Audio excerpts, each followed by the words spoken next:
Welcome back, and prepare yourself for a disturbing tale as we venture down the rabbit hole.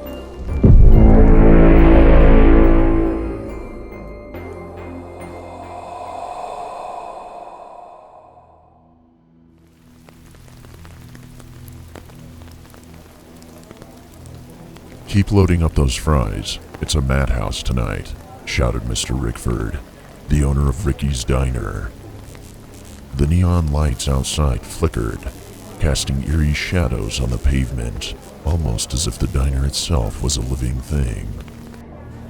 Samantha had been braving the Friday night shift for years, a whirlwind of orders and greasy aromas. The place was always packed, often serving over 300 meals in a single night. Samantha manned the deep fryer, occasionally running meals to tables, while Rick handled the hot plate, flipping steaks and burgers. Chloe, the salad prepper, placed fries on plates from the enormous bowl that never seemed to empty. Among the usual Friday night crowd was Fat Joe, a hulking trucker with an insatiable appetite and a penchant for making the young waitresses uncomfortable. His presence was as unavoidable as it was unsettling. The kitchen was a symphony of clattering dishes and shouted orders. "Sam, run the meal out to table 17. It's been sitting there for 5 minutes." Mr. Rickford's voice cut through the noise. In her rush, Samantha grabbed the dish and made her way to the table. As she passed Fat Joe, he shamelessly pinched her butt, causing her to drop the plate with a crash. "Get your hands off of me, you pig," she shouted, fury burning in her eyes. Fat Joe covered his mouth and began to giggle like a child. Samantha, now disgusted, said, "If you ever touch me again." Mr. Rickford hurried over with a concerned look on his face. "Is everything okay?" he asked. "They will be when my hot wings arrive. In the meantime, you better have a word with your staff," Fat Joe sneered. When Samantha recounted the incident to Mr. Rickford, he brushed it off with a dismissive wave. "That's just Fat Joe playing around. He didn't mean anything by it." His indifference stoked Samantha's anger. Back at the fryer, Mr. Rickford pulled her aside, his voice low and threatening. "The next meal you drop will be coming out of your pay."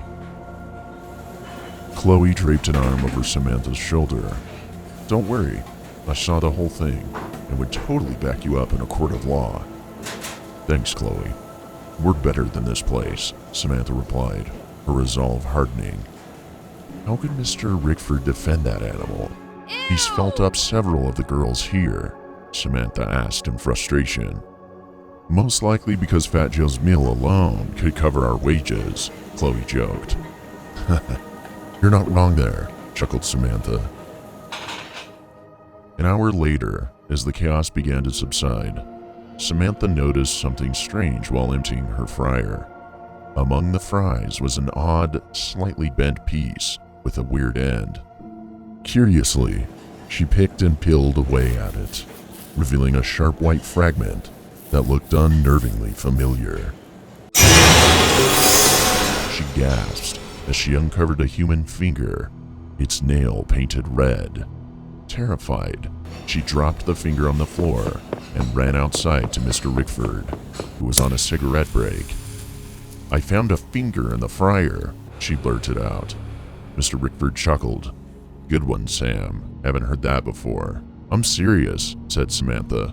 "Come inside and look." But as they re-entered the kitchen, the finger was missing from the floor, and the meals on the counter had been taken out.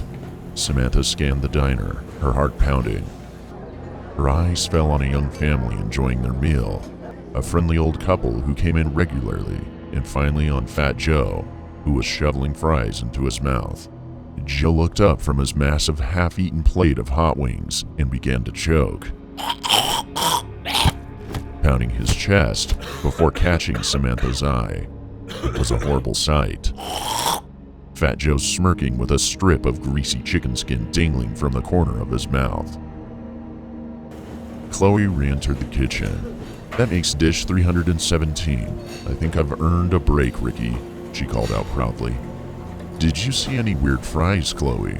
Samantha asked, trying to keep her voice steady. What? No, just regular, ordinary steak fries, Chloe replied, puzzled. Samantha's confusion deepened. I could have sworn I dropped it here. Dropped what? Asked Chloe. The damn fry, Samantha stated. Chloe leaned in and whispered, well, actually, I did notice a pretty nasty looking one on the floor earlier, but I give it to the pig. She pointed to Fat Joe, who continued to eat, oblivious. Samantha managed a weak smile and returned to her station. The night carried on, but the unsettling encounter gnawed at her thoughts. As we crawl out from the filthy depths of the rabbit hole, remember, as you sink your teeth into that midnight snack, be absolutely certain of what you're really consuming. Don't forget to subscribe and join us again as we dive deeper into the mysteries that skirt the edges of reality. Because next time, the horror might just find its way from the rabbit hole and into your home. Thanks for watching.